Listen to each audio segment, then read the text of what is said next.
महोदय, औचित्याच्या मुद्द्यावर बोलण्याची संधी दिली। सोलापूर शहरामध्ये सर्वत्र स्मार्ट मीटर सक्तीने बसवण्यात येत आहेत। मागच्या महिन्या 2 महिन्यात ज्या लोकांना स्मार्ट मीटर बसवण्यात आलेलं आहे त्या सगळ्या लोकांचं अध्यक्ष महोदय वीज बिल हे दुपटीने तिपटीने वाढलेलं आहे। यामुळे लोकांमध्ये प्रचंड नाराजी आहे आणि एमएससीबी याबाबतचं कुठलंही स्पष्टीकरण देत नाहीये। तर आपल्या शासनाची धोरण या स्मार्ट मीटरच्या बाबतीत नेमकं काय? एकीकडे मागच्या अधिवेशनात मुख्यमंत्री साहेबांनी सांगितले की प्रीपेड मीटर आपण सक्तीने बसवणार नाहीये, त्यामुळे नागरिकांमध्ये प्रचंड संभ्रम आहे। काही लोकांच्या घरभाड्याच्या दुपटीने हे वीज बिल येत आहे।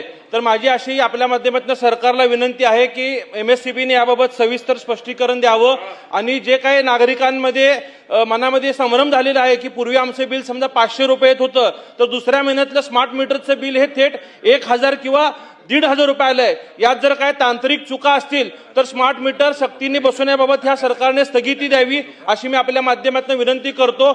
अध्यक्ष महोदय, एमजीपीचे जे अधिकारी आहेत त्या अधिकाऱ्यांना शासनाने कंत्राटी लोकांना सेवेत कायम करावं म्हणून सुद्धा कोर्टाचे आदेश दिलेले असताना मंत्रालयातील एक अधिकारी जाणीवपूर्वक काम करणाऱ्या अधिकाऱ्यांना सेवेतनं या ठिकाणी स्थगिती दिलेली आहे। अशाही अधिकाऱ्यांना आपण सूचना देऊन कोर्टाचं पालन करून एमजीपी मध्ये अनेक वर्ष काम करणाऱ्या ज्यांना तांत्रिक अनुभव आहे अशा सगळ्या इंजिनियर लोकांना सेवेत कायम घेण्यासाठी या सरकारने पाठपुरावा करावा अशी मी आपल्याला विनंती करतो। धन्यवाद अध्यक्ष महोदय।